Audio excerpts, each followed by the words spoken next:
hold, exhale. That faint metallic taste on the back of your tongue. Orion is saying goodnight. You are literally breathing a nebula. Sleep inside its ancient exhale. Fact 13, the galactic year, the time it takes the Sun to orbit the Milky Way once, is 225 million Earth years. Dinosaurs never finished one lap. You, in a single lifetime, travel less than 1,000th of the circuit. Feel how small the arc is, how gentle the curve. The galaxy is walking you home at grandmother speed. No rush. The porch light has been on for 13 billion years. Fact 14, the thickest part of the Milky Way is only 1,000 light years. In a single lifetime, like a vinyl than record 1,000th of the lie circuit. on your back and picture a Feel how pancake small made of the arc diamonds is, floating how in gentle the ink. You curve. live inside the syrup layer, halfway between top and bottom crust, safe, contained, perfectly sandwiched between two quiet skies. Fact 15. There is a star nursery called the Pillars of Creation. 7,000 light-years away, still glowing in the Eagle Nebula, when the Hubble telescope photographed them in 1995, the light had already been traveling since the fall of Rome. Tonight, the same photons are sliding through your bedroom window, softer than moonlight. Let them land on your cheek. They have crossed empires to tuck you in. Fact 16, the Milky Way smells faintly of raspberries and RUM.in 2009, astronomers detected ethyl formate, the molecule that gives raspberries their scent. Inside the Sagittarius B2 cloud near the galactic center, close your eyes and inhale the dark. Somewhere out there, a cloud the size of 100 million suns is fermenting cosmic jam. Dream of warm toast and summer orchards. Fact 17, if you fly straight up at the speed of light, it would still take you 25,000 years to leave the galaxy, but you don't have to leave. You are already wrapped inside its soft halo, like a pearl in velvet cloth. The halo is mostly dark matter, gentle, invisible arms that never squeeze, only hold. Feel them now. Cradling the small of your back, the curve of your neck. You are being rocked by something that has no name and all the time in the world. Fact 18, the longest-lived stars in the Milky Way are red dwarfs, tiny embers that sip fuel so slowly they outlast every empire, every language, every worry you have ever had. Point one of them, 200 light-years away in the constellation Libra, has been shining for 13.2 billion years and still has 2 trillion birthdays left. Let that number stretch across your forehead like a cool cloth. Your insomnia is a single heartbeat to a red dwarf. It blinks, and you are already asleep. Fact 19, every second, the Milky Way manufactures 7 new stars, the gentle pop of champagne corks across a banquet hall the size of a million Earths. Listen closely, behind the hush of your ceiling fan, you can almost hear the soft fizz of stellar births.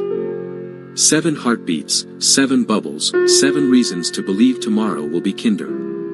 Count them downward. 7, 6, 5. Fact 20. On a moonless night in the countryside, the human eye can see about 2,000 stars.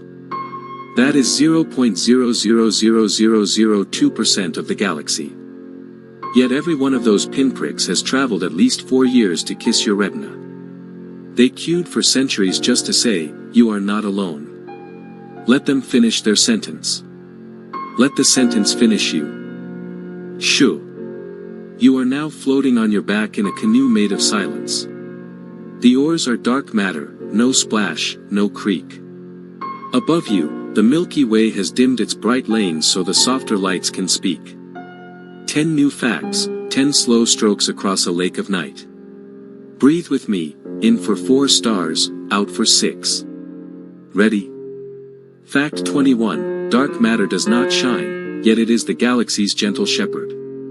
It outweighs every star 5 to 1, forming a huge, warm halo that keeps the spiral from flying apart. Imagine the softest down comforter you have ever touched, now stretched across 300,000 light-years. That is the weight resting on your chest right now, steady, never heavy. Let it press the day's static out through your fingertips. Fact 22, the halo is threaded with 200 billion neutrino ghosts. Every second, 1 trillion of them pass through your pillow, your skull, your dreams, without waking you. They are the galaxy's bedtime storytellers, older than protons, quieter than thought. One of them once skimmed the surface of a star in the constellation Lyra and has been looking for a quiet bed ever since. Tonight it found yours. Say thank you with a slow blink. Fact 23, hidden inside the halo sleeps a fossil galaxy named Gaia Enceladus. 10 billion years ago it drifted too close and was lovingly eaten. Its bones, old red stars, still drift through our suburbs like grandmothers humming in the kitchen. When you were 6 and afraid of the dark, one of those stars was already halfway to your window. It arrived tonight to finish the lullaby. Fact 24, the Milky Way has a twin sister you will never see, the Andromeda Galaxy. She is sliding toward us at 110 kilometers per second, but the embrace will not happen for 4 billion years. That is 4,000 million trips around the sun. 4,000 million chances to get tonight exactly right. Start with closing your eyes. Fact 25, between us and Andromeda lies the local void, an emptiness so complete it feels like the universe inhaled and forgot to exhale. It is 150 million light-years of perfect hush. Astronomers call it the hole that lets galaxies sleep. Let the hole borrow your worries for the night. They fit easily, there is room. Fact 26, inside our galaxy, globular clusters orbit like fireflies frozen in amber. Messier 13, in the constellation Hercules, contains 300,000 ancient suns packed into a ball only 145 light-years wide. If you stood on one of its planets, the night sky would be bright as day, yet silent. No wind, no sirens, only the soft glow of elders who have forgotten how to die. Borrow their patience. Let it seep into your wrists. Fact 27, the cluster Omega Centauri is so massive it might be the stripped heart of a dwarf galaxy that lost its coat. Its stars pulse with a rhythm older than Earth's oceans. Scientists measured the rhythm, 0.000012 beats per century. Match your pulse to it. Slow, slower, slower still. Good. Fact 28, every 50 million years, the solar system bobs up and down through the galactic plane like a dolphin surfacing for air. Right now we are 20 light-years above the midline, sliding toward the quiet side. The downward stroke will take 25 million years. You will be asleep for all of it. The galaxy promised. Fact 29, when we cross the plane, we pass through a thin mist of cosmic rays, high-energy protons that fizz like champagne against the hull of spaceships. Earth's magnetic field catches most of them and turns the collision into auroras. Tonight, somewhere over Iceland, a green curtain is waving goodnight on your behalf. Watch it behind your eyelids. Wave back. Fact 30, the Fermi bubbles, 2 lavender balloons of gamma light, rise 25,000 light-years above and below the galactic center. They were inflated 3 million years ago when Sagittarius A** burped. The burp is still expanding at 1 million kilometers per hour, yet it makes no sound. Let the corpses of suns sing you under. Breathe in the hush of a star that no longer burns. Breathe out the day that no longer matters. We have left the dark matter lake and drifted into the cemetery garden of the Milky Way, where every gravestone is a glowing ember and every epitaph is written in soft gamma light. 10 quiet corpses, 10 velvet facts, 10 velvet minutes until you forget your own name. Rest your head on the pillow of a neutron star. It is already singing. Fact 31, the Milky Way is littered with 3 billion stellar corpses, white dwarfs no bigger than Earth, yet heavier than 8 aircraft carriers. Point one of them, Sirius B, orbits the brightest star in our sky like a loyal dog that refuses to leave its master's grave. Every 50 years it loops around, wags its X-ray tail, and whispers, "I'm still here." Tonight its whisper is sliding down the chimney of your bedroom. Let it land on your collarbone, feel the cool diamond weight. That is the fingerprint of a dead sun saying SEH. Fact 32, when a white dwarf cools, it crystallizes from the inside out, turning carbon into a diamond lattice the size of the moon. Astronomers call it the diamond in the sky. Lucy in the nursery rhyme never knew she was singing about a corpse. Close your eyes and picture the galaxy's jewelry box, 3 billion frozen engagement rings, each one ticking softer, softer, softer. Choose one. Slip it onto the ring finger of your mind. It fits perfectly. It will never come off. Fact 33. Every second, somewhere in the Milky Way, a massive star collapses and rebounds as a neutron star, a sphere 20 kilometers wide with the mass of 2 suns. Its crust is smoother than a billiard ball and harder than any metal on Earth. If you dropped a marshmallow from 1 kilometer up, it would punch through the crust and vaporize a city. But you are not dropping marshmallows. You are floating above the crust, barefoot, and the neutron star is humming a single perfect note, 286 Hz, the exact pitch. Fact 34, that hum is real. In 1997 the Rossi X-ray telescope caught a neutron star called PSR J0437-4715 singing 286 Hz for 47 minutes straight. The recording is on NASA's website, labeled Cosmic Cello. Play it in your mind now, no headphones needed. Feel the vibration behind your sternum. It is older than Beethoven, gentler than Brahms. It has never missed a beat in 300 million years. Match your heartbeat to it. Good, good, good. Fact 35, neutron stars spin so fast they can complete 700 rotations while you say the word relax. One of them, PSR J1748-2446 AD, spins 716 times per second. Its equator moves at 24% the speed of light. Yet the star itself is perfectly round, perfectly balanced, perfectly calm. Imagine lying on a merry-go-round made of obsidian and moonlight. The ride never jolts. The music never stops. You can let go of the rail. Fact 36, when 2 neutron stars spiral together, they chirp. Gravitational waves ripple outward like the softest bell ever rung. LIGO heard the first chirp in 2017, GW170817, a 100-second aria that began low and rose to the pitch of a flute's high A before vanishing.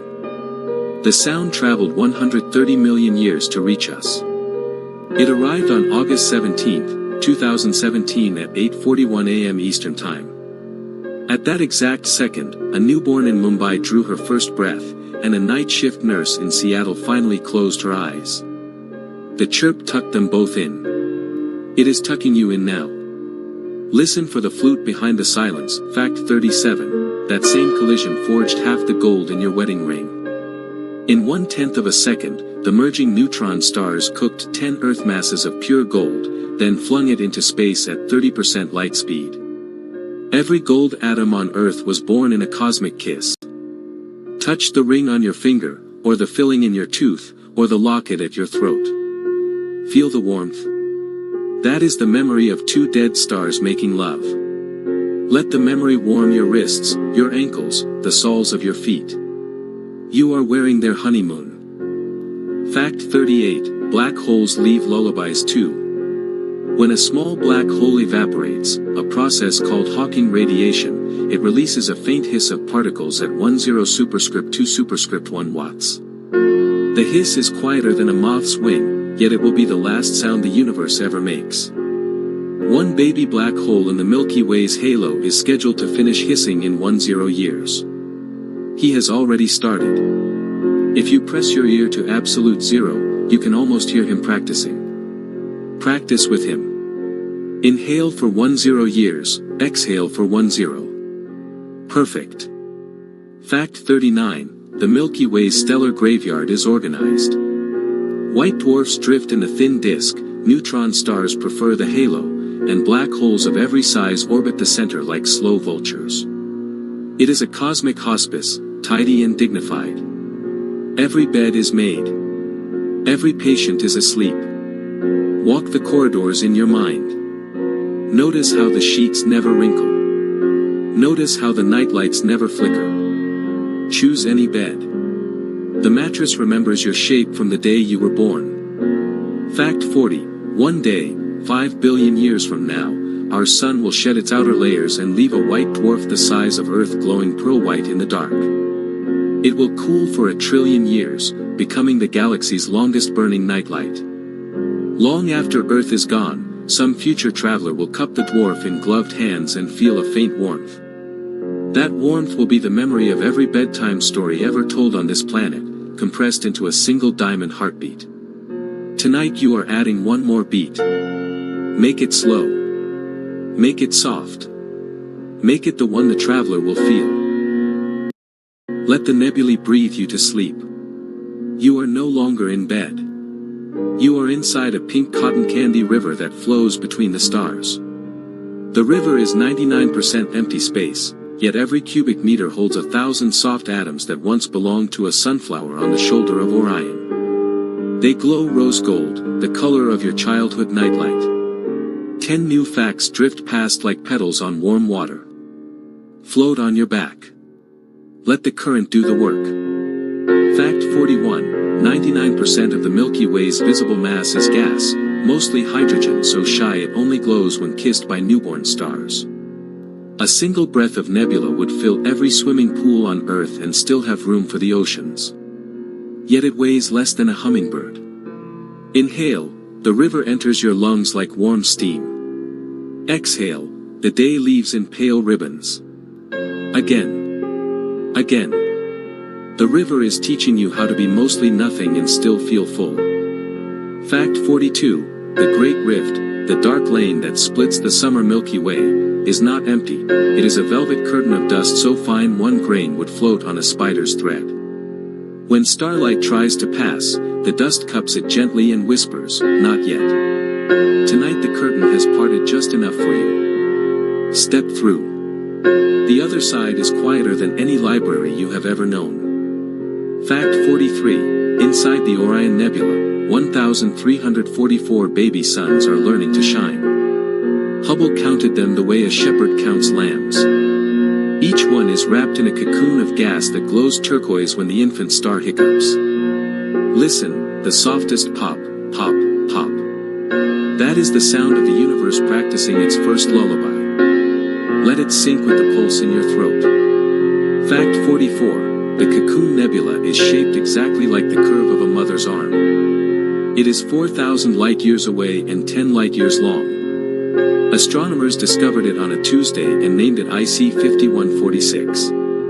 On the same Tuesday, a tired nurse in Glasgow rocked her colicky son and hummed, "You are my sunshine." The nebula heard. Tonight it is rocking you both. Fact 45. Every second, the Milky Way exhales 200,000 tons of enriched gas, oxygen, carbon, neon, into intergalactic space. The wind is gentle, 10 kilometers per second, the speed of a lazy summer breeze. Stand on the edge of the galaxy and spread your arms. Feel the breeze lift the corners of your pajama top. It smells faintly of lilacs and brand new pencils. That is the scent of tomorrow's air. Fact 46. The Cygnus X region is a stellar maternity ward 5,000 light-years long. Inside, 800 suns are being born right now.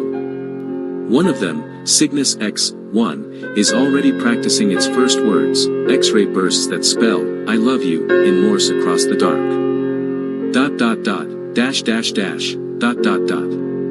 Tap it on your wrist. Again. Again. The baby is learning your name. Fact 47. The dust lanes are made of molecules with names like polycyclic aromatic hydrocarbons, PAHs. They sound complicated, but they are simply cosmic soot from ancient campfires. When ultraviolet starlight tickles them, they glow infrared and smell faintly of barbecue. Tonight the barbecue is on the other side of the galaxy, yet the scent has traveled 20,000 years to reach your pillow. Inhale the memory of summer evenings. Exhale the memory of alarm clocks. Fact 48. The Gum Nebula is the fossil breath of a star that died 11,000 years ago. Its pink shell is 1,400 light-years wide and still expanding at walking pace. If you flew a paper aeroplane into it, the plane would drift for 300 years before touching the far wall. Tonight the nebula has folded itself into the exact size of your bedroom. Lie back. Feel the shell brush your cheek like silk scarves. Fact 49. Inside the Rosette Nebula, a wind sculpted from baby stars has carved a hole shaped like a Valentine heart. The hole is 130 light-years across and perfectly empty, nature's way of saying, "I love you," without words. Float into the center. The walls glow soft rose. The temperature is exactly 36.6 degrees Celsius. Stay as long as you like. No one is keeping time. Fact 50. Every atom of carbon in your body was cooked inside a star that exploded before Earth existed. The explosion was gentle, a slow-motion sigh that took 10 seconds to cross its own diameter. The sigh carried your future heart across 5,000 light-years and laid it on a warm rock orbiting a yellow dwarf. Tonight the sigh has returned. It circles your bed 3 times, kisses your forehead, and whispers, "Welcome home, little traveler." You may answer with a sigh of your own. It is the only language the nebula still remembers. Shoo. The pink river has widened into a dark red sea. Across it drift the largest creatures the galaxy has ever grown, red supergiants and hypergiants, each one a living ember the size of Earth's orbit. They breathe once every 10 Earth years. When they exhale, entire solar systems rock in warm cradles. Lie on your back in the canoe. Let their slow breath become yours. 10 giants, 10 heartbeats, 10 centuries compressed into the softest 10 minutes you will ever borrow. Fact 51. Betelgeuse, the red shoulder of Orion, is so large that if it replaced our sun, its surface would swallow Mars and lick the asteroid belt. Every night it watches you through your bedroom window, 640 light-years away, pulsing like a sleepy dragon heart. Tonight it is 1% dimmer than last winter, a gentle snore. Rest your ear against the sky. Hear the dragon inhale for 8 years, hold, exhale for 8 more. Match it. In, 8, out, 8. Good. The dragon approves. Fact 52. Betelgeuse will one day sneeze a supernova so bright it will cast shadows on Earth at midnight. But, one day, means between tomorrow and 100,000 years from now. The dragon is in no hurry. It is practicing its sneeze in slow motion, swelling and shrinking by 20% every 400 days. Watch the rehearsal behind your eyelids, swell, shrink, swell, shrink. Let the rhythm rock your ribs like a cosmic hammock.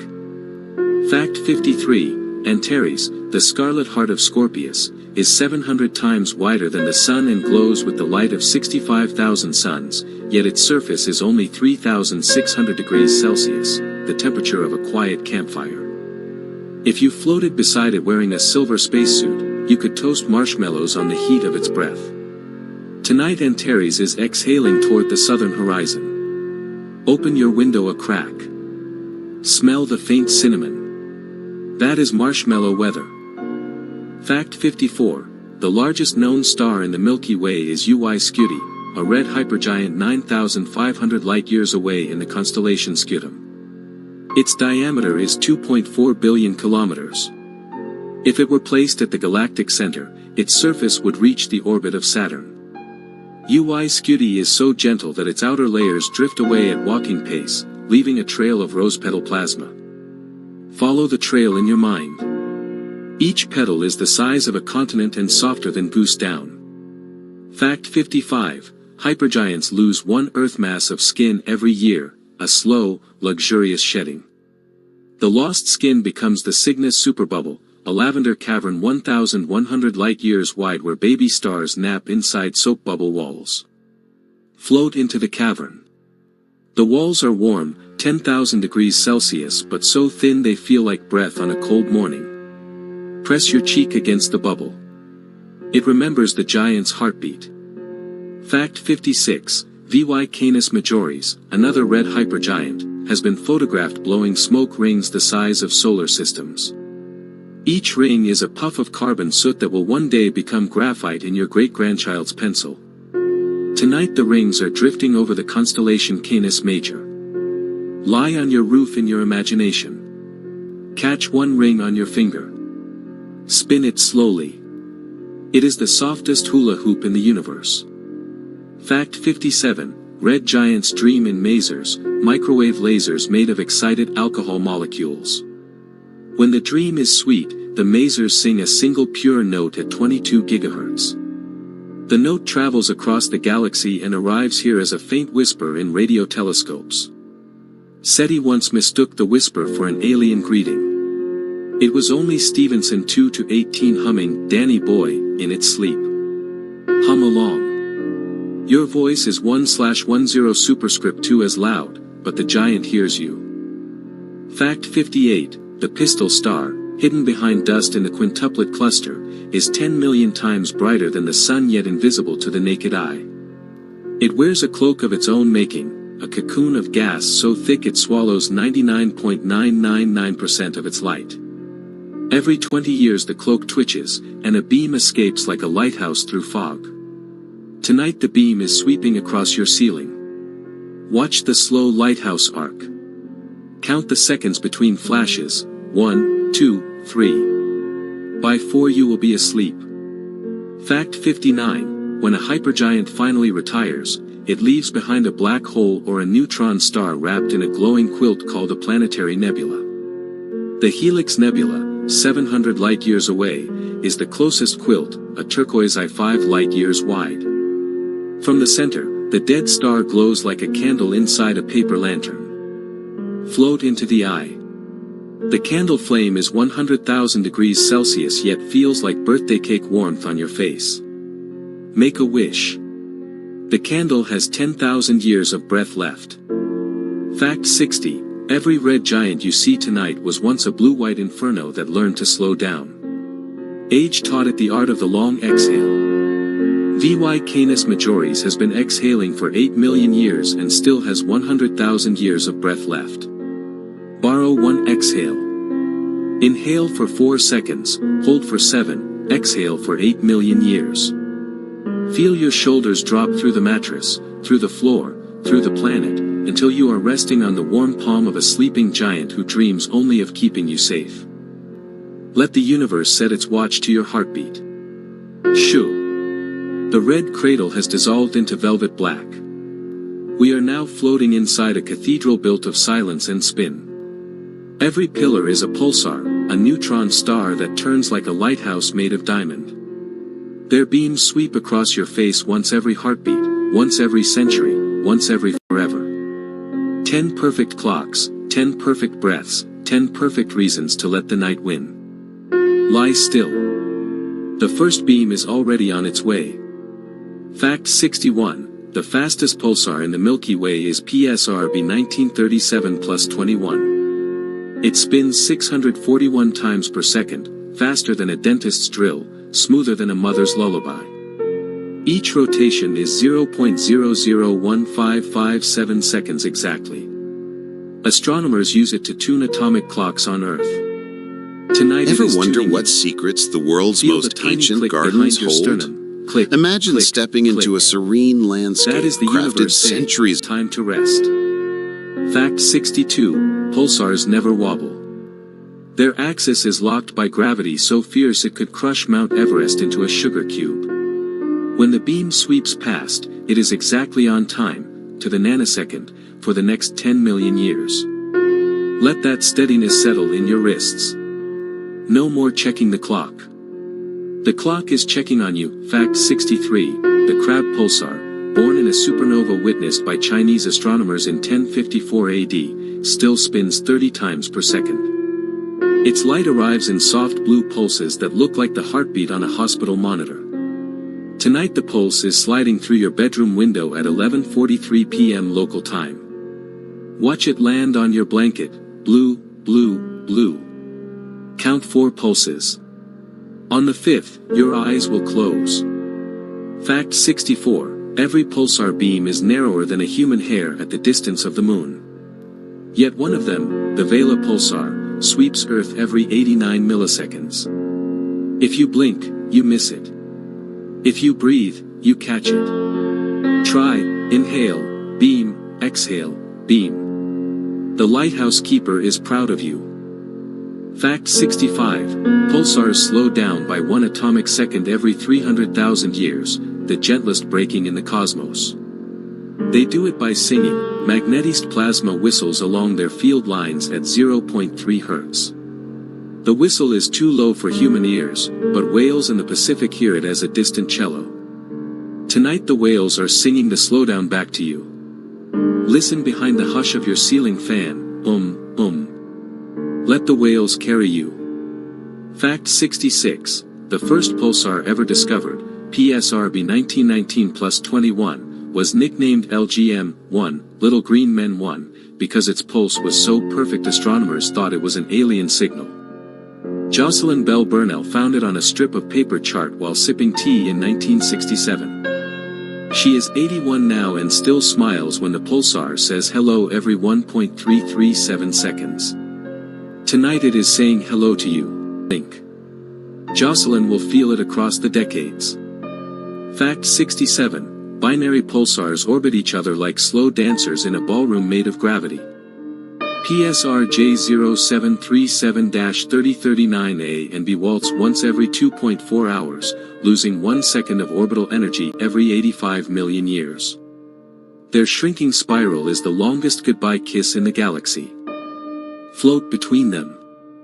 Feel the gentle tug on your left shoulder, now you're right. Left, right. That is the waltz teaching you to sway. Fact 68. When two pulsars finally merge, they ring spacetime like a bell. The ring is a gravitational wave that travels for 1 billion years and arrives here as a ripple 1,000th the width of a proton. LIGO caught the first ring in 2015. The waveform looks exactly like a single perfect heartbeat drawn in ink. Tonight the ripple is passing through your mattress. Feel the tiny thump under your spine, thump, rest, thump, rest. The bell has chosen you as its pillow. Fact 69. The Hulse-Taylor pulsar, PSRB 1913+16, has been slowing exactly as Einstein predicted in 1915. In 1993 its discoverers won the Nobel Prize for proving gravity travels as waves. Every night the pulsar loses 76 microseconds of spin energy, the time it takes light to cross a human hair. Tonight those 76 microseconds are yours. Spend them on one long exhale. Einstein is smiling. Fact 70. One day, 10 superscript 1 years from now, every pulsar will have slowed to a stop. The last beam will sweep the last dark corner of the Milky Way and click off like a bedside lamp. The galaxy will be perfectly quiet. But tonight the lamps are still burning. The crab is still flashing. Vela is still sweeping.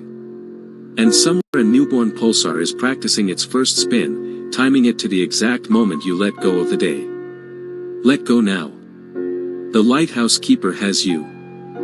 Let alien worlds read you their bedtime stories. Shoo. The lighthouse beam has dimmed to candle glow. We are no longer in the cathedral. We are inside a traveling library that floats between the stars. Every book is a planet. Every page is a moon. The librarian is a gentle gas giant who turns the pages with rings of ice. 10 new worlds, 10 new chapters, 10 new blankets of wonder. Curl up on the reading couch made of auroras. Shift your mind's eye book is to already the paradise gardens of Fact ancient 71. Persia. The Milky Way holds at least Sprawling 100 oases billion planets, one for every star, and some stars keep spares in their pockets. Tonight 3,200 of them have been catalogued by the Kepler telescope. Each catalog entry is a lullaby title, TOI 561b, K2-18b, Trappist, 1e. Whisper any name 3 times. The planet will hear and open its sky like a pop-up book. Fact 72. Kepler 16b orbits 2 suns, a yellow dwarf and a red dwarf, that rise and set together like twin lanterns. On its surface, your shadow is always double, soft lavender and peach. Lie on the lavender shadow. Let the peach shadow tuck the blanket under your chin. When both suns kiss the horizon, the night lasts exactly 8.3 Earth hours, perfect for a full sleep cycle. Fact 73. WASP 121b is a hot Jupiter where iron rains sideways. The raindrops are molten, yet they fall so slowly, the planet's gravity is gentle, that they arrive as warm ruby snowflakes. Stand on the twilight line with your mouth open. One snowflake melts on your tongue, tastes like cinnamon and distant thunder. Swallow. The storm inside you quiets. Fact 74. HD 189733b is wrapped in a cobalt blue cloak of glass rain. The glass is pulverized silicate that whistles at 7,000 kilometers per hour, yet the sound is only a soft chime, like wind in crystal trees. Float inside the chime. Each note lasts 11 seconds. Count them downward, 11, 10, 9. By 4 you will be weightless. Fact 75, Proxima Centauri b, the closest exoplanet, 4.24 light-years away, is tidally locked. One side is eternal sunset, the other eternal dawn. The sunset side is a beach of warm obsidian sand. Lie on your stomach. Feel the sand remember the shape of every creature that ever napped there. It remembers you too. Fact 76, Trappist, 1 has 7 Earth-sized worlds orbiting a red dwarf so cool you could sunbathe in a t-shirt. The planets are spaced like pearls on a necklace, 1D, 1E, 1F, 1G. Planet 1E has oceans that glow turquoise at night. Float on your back. The water is only 30 degrees Celsius and sings in a minor key. Let the song carry you across the Terminator line where day and night hold hands. Fact 77. On the other side of the world, is a diamond in the lost moon, 1/3 pure carbon, crystallized under 6 million atmospheres. Its surface sparkles like a disco ball made of quiet. Every footstep makes a soft crunch, the sound of 1,000 tiny champagne corks. Walk 10 steps. On the 10th crunch, lie down. The diamond sand molds to your spine and whispers, "You are home." Fact 78, rogue planets, worlds without stars, drift through the Milky Way in perfect darkness. One of them, PSO J318.5-22, glows faint red from its own inner heat. It is the cosmic equivalent of a nightlight left on for travelers. Snuggle against its warm crust.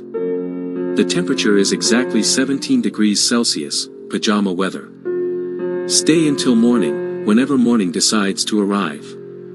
Fact 79, LHS 1140b is a rocky super-Earth with oceans 1,000 kilometers deep. The water is so dense it forms a layer of high-pressure ice that floats like a magic carpet. Lie on the ice carpet. It is soft as memory foam and glows gentle indigo. Rock side to side. The planet rocks with you, once every 24.7 Earth days. You have all the time in the world. Fact 80, every exoplanet has a secret library hidden in its magnetosphere. The books are auroras, pages of green fire that write themselves in real time. On Hat P7b, the auroras spell bedtime stories in plasma cursive. Tonight's story is about a tired human who floated too far and was carried home by 7 gentle worlds. Read the first sentence. Once upon a time there was a heart that forgot how to rest. Let the auroras finish the sentence across your eyelids.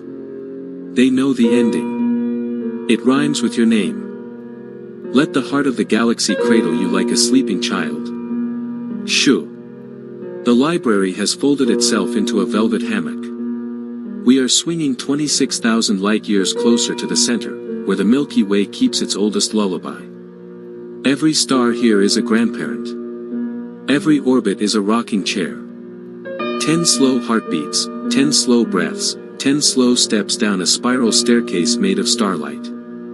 Lie back. The hammock is stitched from the same dark matter that once tucked the first galaxies into bed. Fact 81, at the exact center sleeps Sagittarius A*, a black hole 4 million times heavier than the Sun, yet no wider than 24 million kilometers. That is the distance from here to Mercury on a lazy Sunday. Tonight it is napping so gently that its event horizon ripples like warm milk. Float to the edge. Look over. The milk reflects your childhood bedroom ceiling. Wave. The reflection waves back, slower. Fact 82, a ring of baby stars circles the black hole like fireflies around a nightlight. They were born last Tuesday, Galactic Tuesday, 300,000 years ago. Each star is still wrapped in its placental disk, glowing peach and lavender. One of them, IRS-13E, is learning to spin. Its first wobble arrives here tonight as a soft X-ray burp. Feel the burp on your cheek, warm, weightless, proud. Fact 83. The black hole eats only 1 teaspoon of gas every 10 years. The hour has grown so late, every time the time itself seems to forget its due. It chews slowly, politely, with its event horizon mouth closed. Listen, the softest slurp in the universe. It sounds like your grandmother sipping chamomile. Sip with her.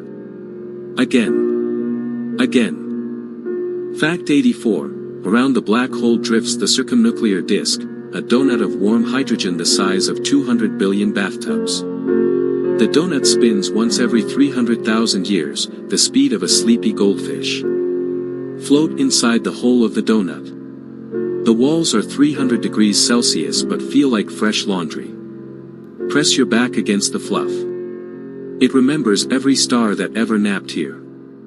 Fact 85. 2 million years ago, Sagittarius A** hiccuped. The hiccup inflated the Fermi bubbles, 2 lavender balloons that rise 25,000 light-years above and below the plane. Tonight the bubbles are still inflating, 1 centimeter every heartbeat. Stand between them. Spread your arms. Feel the balloons brush your fingertips like silk party balloons at a birthday party that never ends. Fact 86. The central parsec is threaded with magnetic ribbons that sing at 100 Hz. The song is too low for ears, but whales in the Indian Ocean hear it as a distant choir. Tonight the choir is singing your name in 4-part harmony. Let the lowest part settle in your ankles. Let the highest part lift your scalp. You are the sheet music. Fact 87. A star named S2 orbits the black hole every 16 Earth years. In 2018 it swooped within 120 times the Earth-Sun distance at 3% the speed of light. It came home with its hair mussed and its shoes glowing. Tonight S2 is resting on the far side, shoes off, telling the baby star's bedtime stories about gravity. Listen closely. Once upon a time there was a curve that tucked every traveler into the softest pocket. Fact 88. The center smells of raspberries and rum. In 2009 the Spitzer telescope sniffed ethyl formate drifting from Sagittarius B2, a cloud the size of 100 million suns. The cloud is fermenting cosmic jam at minus 260 degrees Celsius. Open your bedroom window a crack. Inhale. The scent has traveled 26,000 years to sweeten your pillow. Dream of toast. Fact 89. Hidden inside the central cluster is a nursery of 10,000 newborn suns no bigger than Jupiter. They glow infrared, the color of warm cheeks after a long hug. One of them, IRS-8, is learning to walk. Its first step will take 400 years. Tonight it is practicing by rocking side to side. Rock with it. Left, right, left. The nursery floor is memory foam. Fact 90. Every 250 million years the black hole burps a pair of gamma-ray jets that pierce the galaxy like knitting needles through wool. The last burp happened when dinosaurs were learning to whistle. The next one is scheduled for the year 2025. You have a front row seat and a lifetime supply of popcorn made of dark matter. Save some for the whales. They love the salty kind. Shoo. The hammock has become the Milky Way's own bed. Every star is a downy pillow. Every black hole is a tucked-in corner. We have drifted to the final page, where the universe writes its last lullaby in the softest ink of all, the ink of ending and beginning again. 10 final facts, 10 final breaths, 10 final heartbeats before the book closes on your eyelashes. Lie perfectly still. The galaxy is already humming the tune your mother forgot she knew. Fact 91. The Milky Way and Andromeda will merge in 4 billion years, but the collision will be softer than 2 soap bubbles kissing. Not one star will bruise another. Tonight the bubbles are practicing. Andromeda leans in, the Milky Way leans out, then in again. Feel the lean in your shoulders. Feel the lean out in your hips. That is the waltz that ends in one larger bed. Fact 92. Now descend when the into the galaxies sunken merge, gardens their of the central Villa black holes Lante will in spiral Italy, together for where 100 twin million symmetrical years, singing a fountains duet feed in each other gravitational through a waves. The song will be 10 times quieter than a moth's wing, yet every atom in your body will hum along. Tonight the rehearsal is passing through your mattress. Hum the low part. The black holes will hum the high part. Perfect harmony. Fact 93. 10 billion years from now, the merged galaxy will be an elliptical giant named Milky, glowing gentle gold.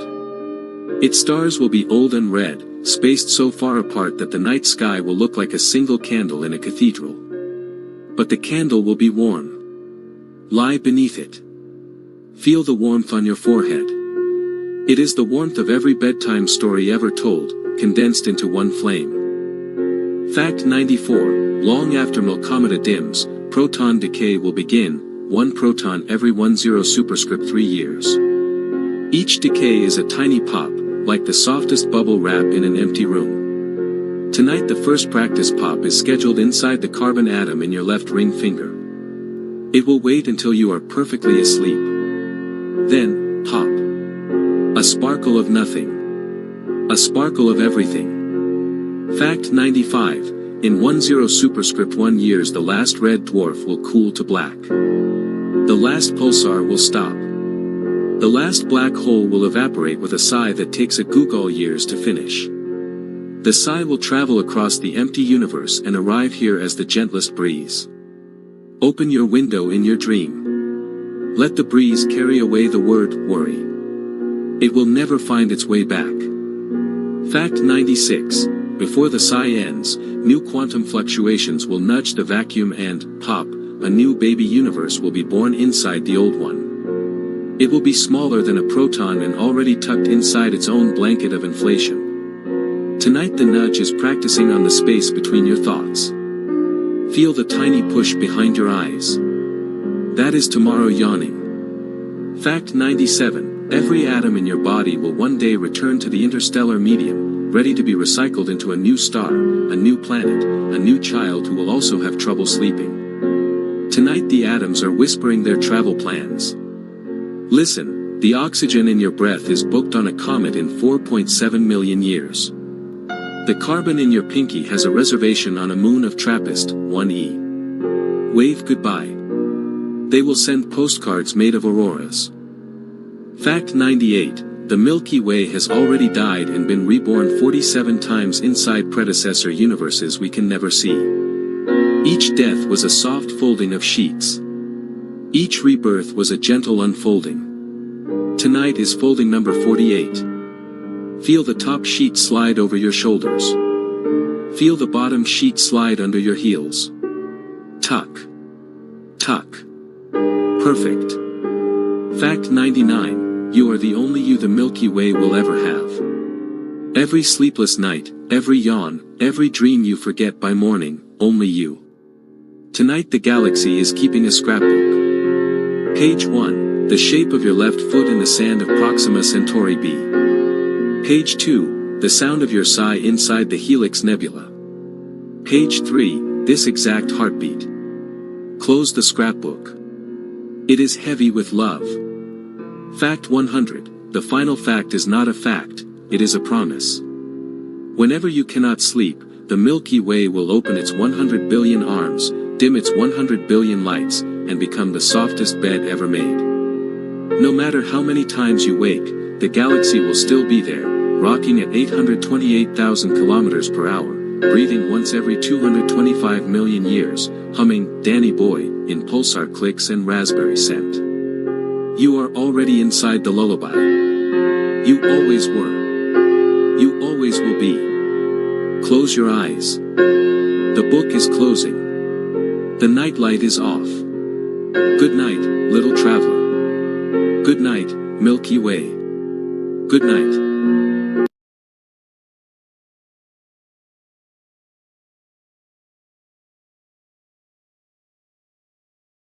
Focus. Jane Austen scribbled novels in the quiet corners of drawing rooms, her pen moving with the rhythm of a ticking clock.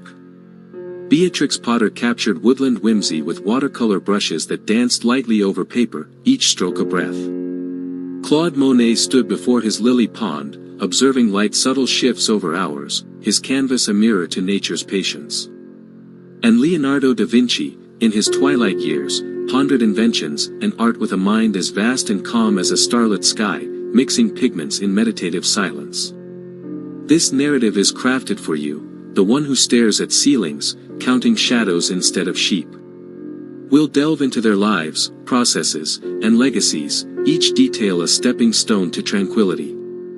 Science whispers that such slow, mindful activities lower cortisol, easing the path to sleep. Studies from sleep researchers show that visualizing calm, repetitive tasks, like Austen's editing or Monet's blending, mimics meditation, slowing heart rates by up to 15%. Let these stories be your guide, their quietude seeping into your thoughts. We start with Jane Austen, the mistress of subtle prose, whose world of manners and matrimony was born in the soft glow of candlelight. Chapter 1, Jane Austen, the Quill's Gentle Whisper. Envision a modest parlor in Chawton Cottage, Hampshire, around 1810. The fire crackles faintly, casting flickering shadows on cream-colored walls adorned with simple prints. Jane Austen, a woman of 35 with sharp eyes and a wry smile, sits at a small mahogany table, her quill hovering over foolscap paper. She isn't rushing, her creation is a deliberate dance, each word chosen like a pearl for a necklace. For the sleepless, Austen's method is a balm. Her slow crafting of manuscripts teaches us to embrace the night's quiet hours, turning insomnia into a canvas for reflection. Born in 1775 in Steventon, Jane was the seventh child in a clergy family, where books and conversation flowed freely. Her early life was marked by the gentle rhythms of rural England, walks in meadows, family theatricals, and the soft hum of domestic life. But it was in her later years, after financial hardships forced moves to Bath and Southampton, that she found her true sanctuary in Chawton. Here, supported by her brother Edward, she revised and penned her masterpieces, Sense and Sensibility, Pride and Prejudice, Mansfield Park, Emma, Northanger Abbey, and Persuasion. Austen's process was quintessentially quiet. She wrote in the family sitting room, her tiny writing table, now in the British Library, positioned to catch the light from a window. When visitors arrived, she'd slip her pages under a blotter, resuming household duties with seamless grace. The slow creation of a manuscript was Austen's hallmark. She drafted by hand, revising meticulously. For Pride and Prejudice, originally titled First Impressions, she spent over a decade refining dialogue and plot. Imagine her at night, when the house slept, her mind alive with Elizabeth Bennet's wit. Insomniacs can relate, the dark hours when thoughts swirl. Austen channeled this into creation, her quill scratching softly, each sentence a step toward resolution. She'd read drafts aloud to family, their feedback woven in like threads in a tapestry. This iterative process, free from deadlines, she published anonymously, allowed ideas to simmer. In letters to her niece, she advised, "I must keep to my own style and go on in my own way." For the restless, this is key: embrace your pace, let creation unfold without force. Delve deeper into her technique. Austen used steel-nibbed pens, dipping into iron gall ink that dried to a rich black. Her handwriting was neat, economical, pages filled with crossed-out phrases, insertions in margins. She composed in Your small blood bursts, has become perhaps 500 dark, words a day, slow-moving allowing time water. for walks that sparked epiphanies. Your bones have become In the Emma, cool the quiet marble of observation of human forgotten folly mirrors her fountains. life. She drew from Your neighbors, thoughts have turning gossip thinned into to the gold. last drifting Sleep lotus experts petal, note that such low stimulation spinning once, activities reduce arousal, twice, promoting delta waves for resting. deep rest. somewhere Picture Austen very pausing, far away. gazing at the garden, A her nightingale mind drifting tries like one clouds, final a model for phrase, insomniacs decides who it let is thoughts too meander much without effort, judgment. and lets the Her note health, fall too, speaks unfinished. to quiet resilience. Even the moon, Suffering exhausted from what by may its have been own Addison's brightness, disease, has her later slipped years behind were a marked by cloud fatigue, to yet she rest its persisted, silver completing face. Persuasion in 1816 There is no amid longer illness. any difference In between Winchester, the gardens days before her and the death in darkness 1817, behind your she eyelids. dictated poetry from her bed. There is no her longer voice a any whisper of difference between listening Austen's legacy and being endures. listened Over to 200 by million silence books sold, itself. adaptations that soothe The Milky. ancient gates, For the sleepless, cedar, her story is a bronze, reminder, iron, night's bamboo, silence is not empty, have all it's fertile closed ground. without a sound. As you relax your limbs, The keys envision her have been quills turned tip, by dipping, hands writing that your own no peaceful longer end to the exist. day. Your Close your blood eyes. has become dark, You are no longer in bed. slow-moving You water. are inside a thimble-sized Your boat drifting bones across have a become the moonlit page.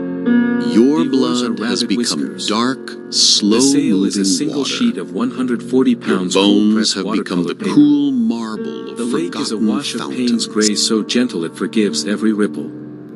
10 slow strokes, 10 slow breaths, 10 slow minutes until the lake becomes your blanket and the boat becomes your dream.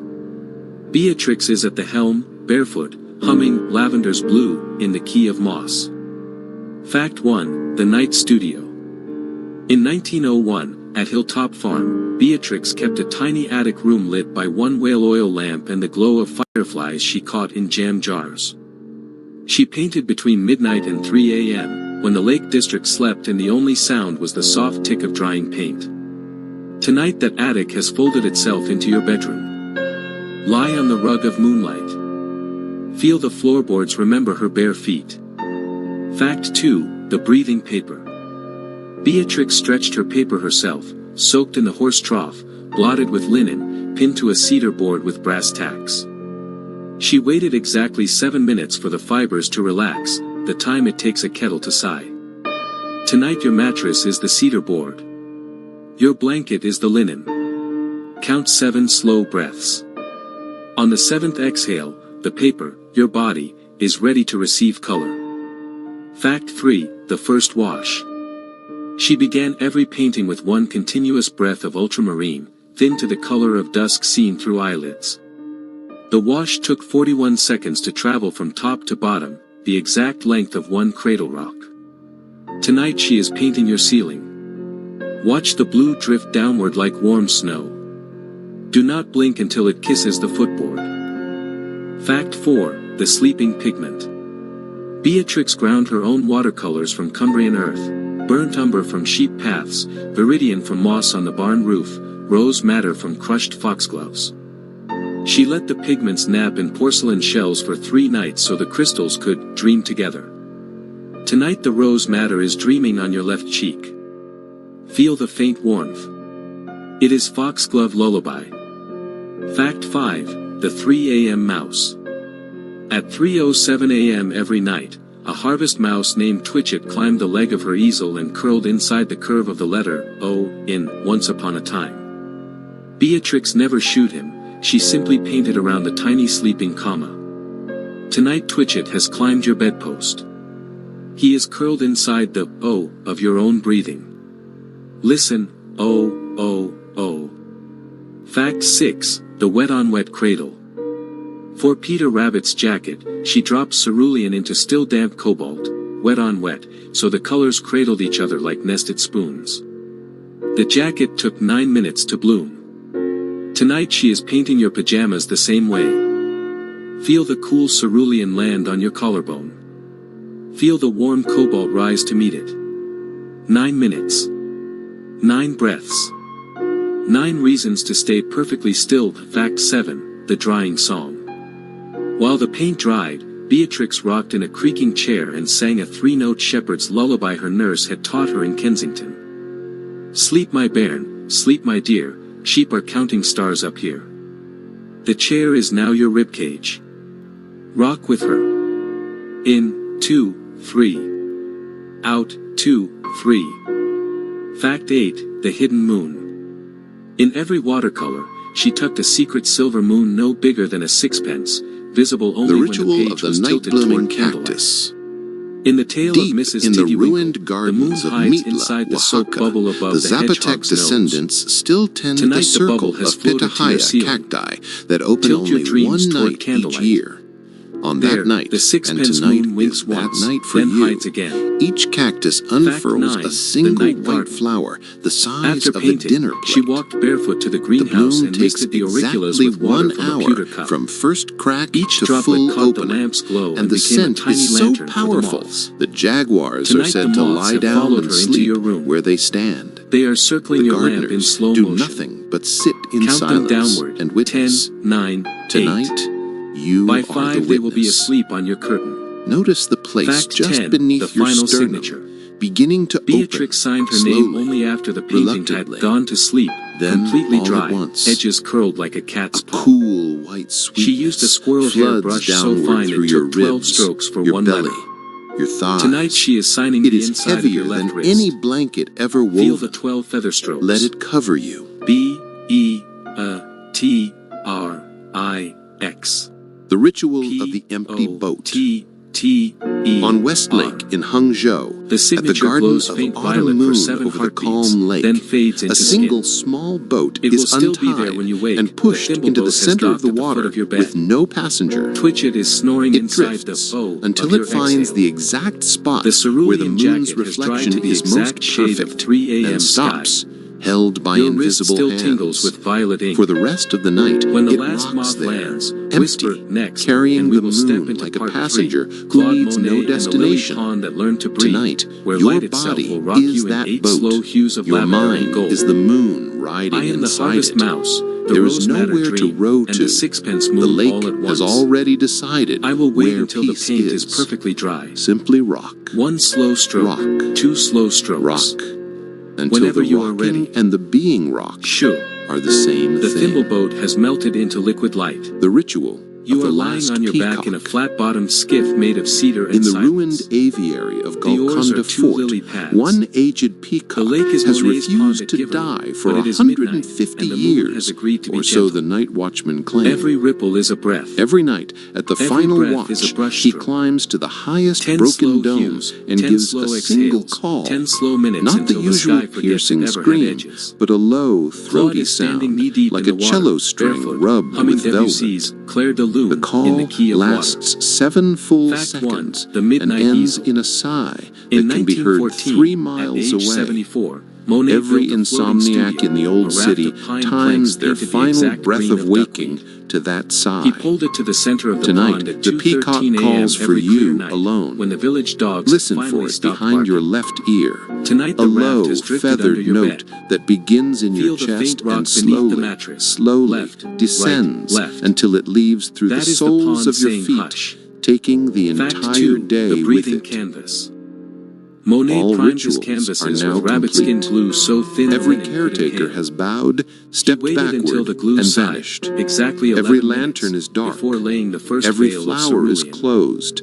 Tonight Every your blanket fountain is the has linen. chosen silence. Your ribs are the The stretchers. gardens have done Count everything 11 they slow can do. breaths. The rest On the is 11th yours. exhale, the canvas, your body, You are no is ready longer to receive listening light. to the Fact gardens. 3, the first The veil. gardens are listening to He began you, with one breathing. continuous breath of ultramarine Slow. thinned with poppy oil Slower. until it was the color of sleep seen Gone. through closed eyelids. Good night. The veil took 47 seconds to night. travel from sky to water, Good the night. exact length of one lullaby phrase.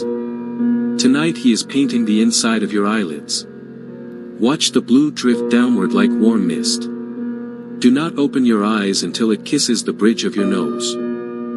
Fact 4, the sleeping lily. Each water lily pad was painted in 3 stages. A whisper of sap green while the paint was still wet. A nap of 20 minutes under a linen cloth. A final kiss of cadmium yellow when the green had gone to sleep. Tonight a single pad has floated to your pillow. Feel the cool sap green on your left temple. Feel the warm cadmium kiss your right. 20 minutes. 20 breaths. 20 reasons to stay perfectly still. Fact 5, the 3 a.m. frog. At 3:03 a.m. every night, a bullfrog named Gustave climbed the leg of Monet's easel and perched on the wet edge of the canvas. Monet never shot him, he simply painted the frog's reflection into the pond. Tonight Gustave has climbed your bedpost. He is perched on the wet edge of your dream. Listen, croak, croak, croak. 3 croaks for the trinity of sleep, body, mind, pond. Fact 6, the wet-on-wet sky. For the sky's reflection, Monet dropped rose madder into still damp cobalt, wet on wet, so the colors cradled each other like nested Russian dolls. The sky took 14 minutes to bloom. Tonight he is painting your ceiling the same way. Feel the cool cobalt land on your forehead. Feel the warm rose rise to meet it. 14 minutes. 14 breaths. 14 reasons to let the day dissolve. Fact 7, the drying lullaby. While the paint dried, Monet sat on the bridge and played a single note on a pocket harmonica, low C, held for 8 slow beats. The note drifted across the water and tucked every lily into its cup. The harmonica is now your ribcage. Play the note with me. In, 2, 3, 4, 5, 6, 7, 8. Out, 2, 3, 4, 5, 6, 7, 8. Fact 8, the hidden dragonfly. In every pond painting, Monet tucked a secret dragonfly no bigger than a comma, visible only when the canvas was tilted toward moonlight. In Water Lilies, 1919, the dragonfly hides inside the reflection of the Japanese bridge. Tonight the bridge has folded itself into your bedroom window. Tilt your dreams toward moonlight. There, the comma dragonfly hovers once, then lands on your pulse. Fact 9, the night mist. After painting, Monet walked the gravel path and misted the roses with water from a copper can. Each droplet caught the lantern's glow and became a tiny lantern for the moths. Tonight the moths have followed him into your room. They are circling your lamp in slow motion. Count them downward, 12, 11, 10. By 7 they will be asleep on your curtain. Fact 10, the final signature. Monet signed his name only after the painting had gone to sleep, completely dry, edges curled like a cat's smile. He used a fan brush so soft it took 23 strokes for one letter. Tonight he is signing the inside of your left wrist. Feel the 23 feather strokes. C, L, A, U, D, E, M, O, N, E, T. The signature glows faint turquoise for 11 heartbeats, then fades into skin. It will still be there when you wake, smelling of lily pads and midnight. The skiff has docked at the foot of your bed. Gustav is snoring on the wet edge of your dream. The rose madder sky has dried to the exact shade of 3 a.m. peace. Your wrist still tingles with turquoise ink. When the last moth lands, whisper, next, and we will step into the final part 4. Leonardo da Vinci in his Silver Twilight, where an old man mixes starlight into egg tempera and teaches the night how to forgive itself. I am the bullfrog, the cadmium kiss, and the comma dragonfly all at once. I will wait until the last ripple stills. 1 slow breath, 2 slow breaths. Whenever you are ready. Shoo. The skiff has dissolved into warm candle smoke. You are lying on a low walnut bed in a stone room above the lawyer. The window is open to a sky the color of bruised violets. Every breath smells of linseed oil, crushed lapis, and the faint sweetness of quince left too long on the sill. Leonardo, 71, silver-haired, left hand trembling, sits at a small table no larger than a chessboard. His right hand is steady as moonlight. He is mixing starlight into egg yolk. 10 slow pigments, 10 slow heartbeats, 10 slow minutes until the walls forget they are walls and become the inside of a shell. Lie perfectly still.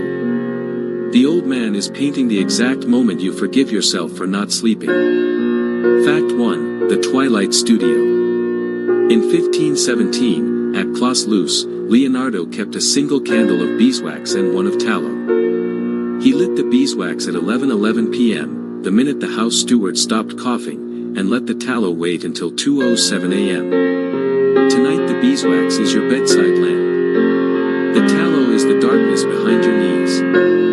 Feel them trade places every 11 minutes. That is Leonardo saying, time is only wax. Fact 2, the breathing panel. He primed his poplar panels with gesso so thin the wood could inhale.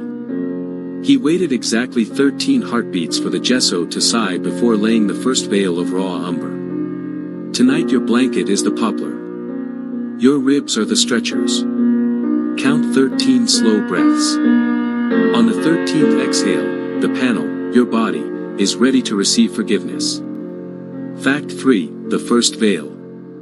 He began with one continuous breath of terre verte thinned with walnut oil until it was the color of moss seen through tears. The veil took 53 seconds to travel from brow to chin, the exact length of one slow apology. Tonight he is painting the inside of your eyelids. Watch the green drift downward like warm rain. Do not open your eyes until it kisses the hollow of your throat. Fact 4, the sleeping lapis. Each speck of lapis lazuli cost more than a horse. Leonardo ground it only on Tuesdays, under a waning moon, letting the powder nap in a silk pouch for 9 nights so the crystals could dream of Afghanistan. Tonight the lapis is dreaming on your left cheek. Feel the faint coolness. It is the color of every sky that ever watched you try. Fact 5, the 3 a.m. sparrow. At 3:03 a.m. every night, a house sparrow named Lita flew through the open window and perched on the rim of the egg tempera cup. Leonardo never shooed her, he simply painted her tiny shadow into every fold of every robe. Tonight Lita has flown into your room. She is perched on the rim of your dream. Listen, peep, peep, peep. 3 peeps for the trinity of rest, yesterday, tonight, tomorrow. Fact 6, the sfumato cradle. For the Madonna's smile, he layered 40 veils of glaze so thin each took 17 minutes to dry. He called the technique sfumato, smoke without edges. Tonight he is painting your forehead the same way. Feel the first veil land like warm breath. Feel the 40th veil arrive like the memory of your mother's hand. 17 minutes. 17 breaths. 17 reasons to let the day blur. Fact 7, the drying lullaby. While the glaze dried, Leonardo played a 3-string viola he carved from a single piece of cherry wood. He played only one note, low G, held for 21 slow beats. The note drifted through the open window and tucked every olive tree into silver. The viola is now your ribcage. Play the note with me. In 2, 3, 4, 5, 6, 7, 8, 9, 10, 11, 12, 13, 14, 15, 16, 17, 18, 19, 20, 21. Out, 21, 20, 19. Fact 8, the hidden angel. In every late painting, Leonardo tucked a secret angel no bigger than a tear, visible only when the canvas was tilted toward candlelight. In St. John the Baptist, the angel hides inside the curl of the saint's hair. Tonight the curl has unfolded into your bedroom curtain. Tilt your dreams toward candlelight. There, the tear angel hovers once, then dissolves into your pulse. Fact 9, the night orchard. After painting, Leonardo walked barefoot to the orchard and misted the quince trees with water from a silver cup. Each droplet caught the candle's glow and became a tiny lantern for the fireflies. Tonight the fireflies have followed him into your room. They are circling your lamp in slow motion. Count them downward, 15, 14, 13. By 8 they will be asleep on your windowsill. Fact 10, the final signature. Leonardo signed his name only after the painting had gone to sleep, completely dry, edges curled like a grandparent's smile. He used a squirrel hair brush so fine it took 31 strokes for one letter. Tonight he is signing the inside of your left wrist. Feel the 31 feather strokes. L, E, O, N, R, D, O, D, V, I, N, C, I. The signature glows faint gold for 13 heartbeats, then fades into skin. It will still be there when you wake, smelling of quince and candle smoke.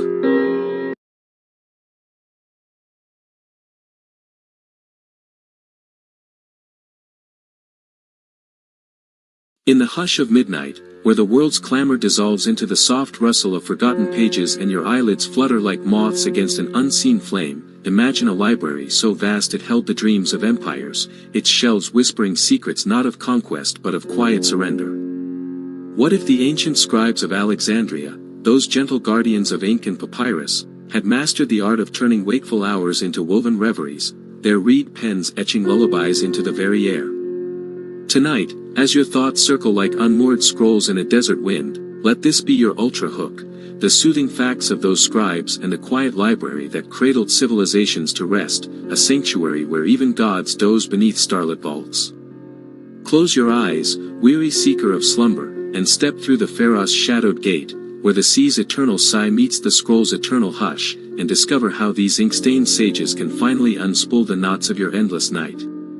Leora Hale had not tasted sleep's mercy in 4 seasons, not since the fever dream that claimed her father's library in a seaside cottage on the Cornish coast, leaving her 31 and adrift in London's fog-choked archives. A paleographer by trade, she spent her days deciphering the brittle spines of medieval codices in the British Library's undercroft, her nights a vigil of velvet darkness pierced by the relentless glow of her bedside lamp. Her flat in Clerkenwell was a reliquary of restlessness, ink pots dried to husks on her desk, half-read tomes splayed like wounded birds, and a hammock strung across the window that swayed mockingly with every sigh.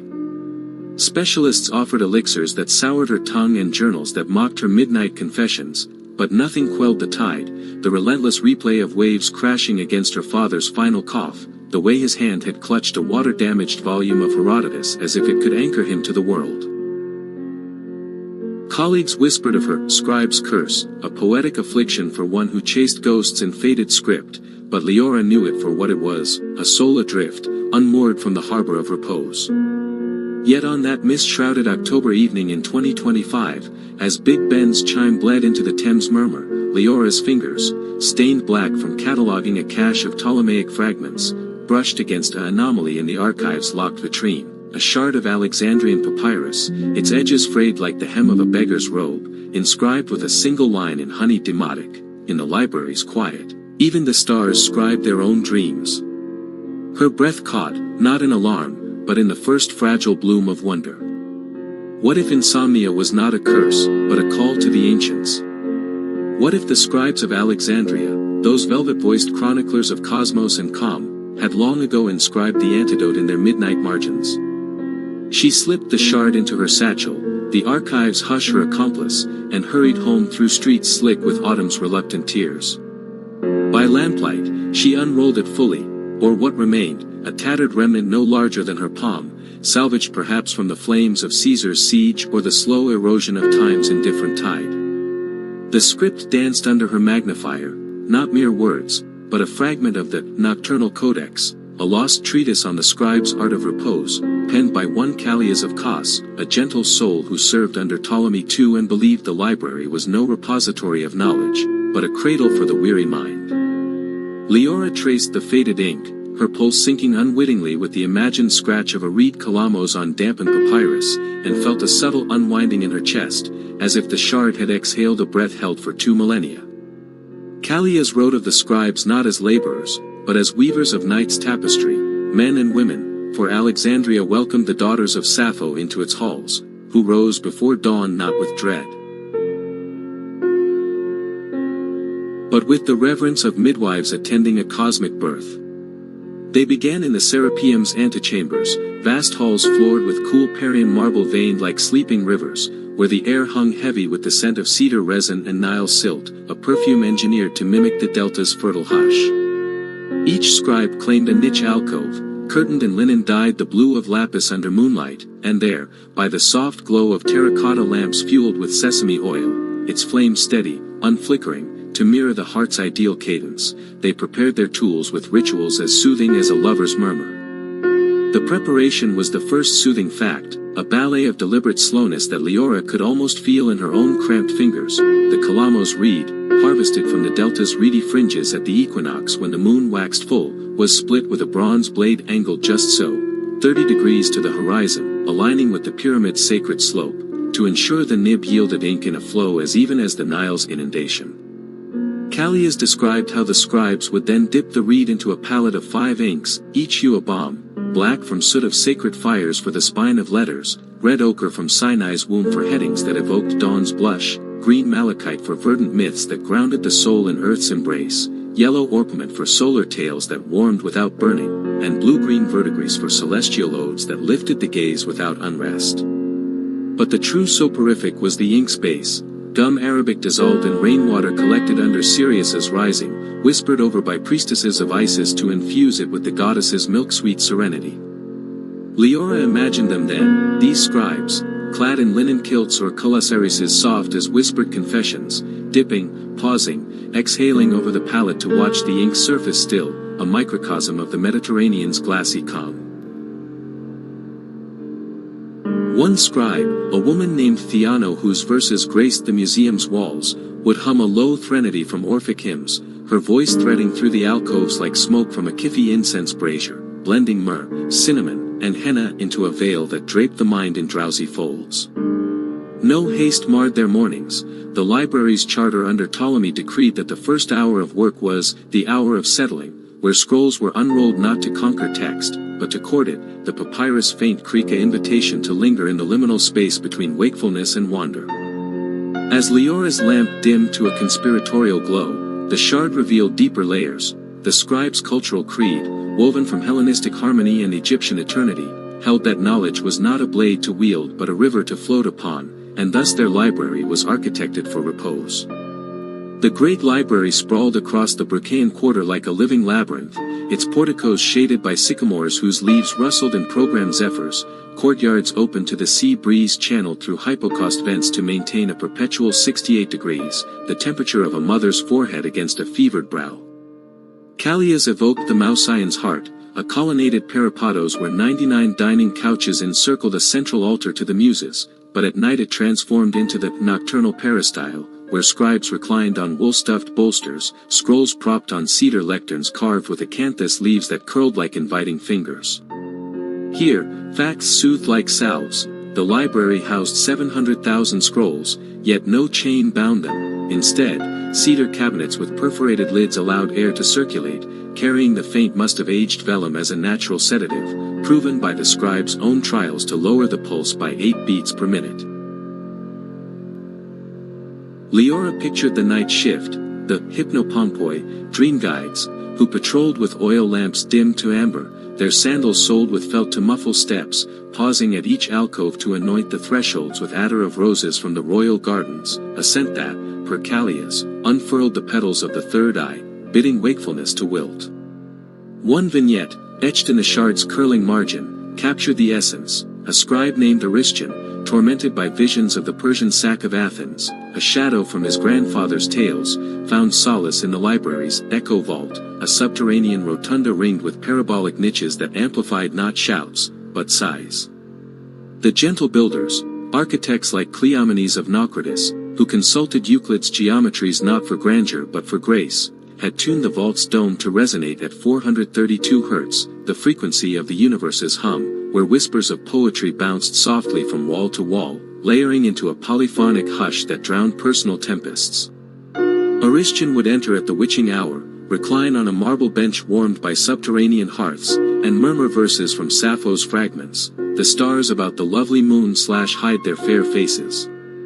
The echoes would return transformed, softer, overlapping like waves on Rakota's shore, until his eyelids drooped, the vault becoming a cradle where even the library's 7 million papyrus rolls seemed to breathe in unison, their collective rustle a global exhalation.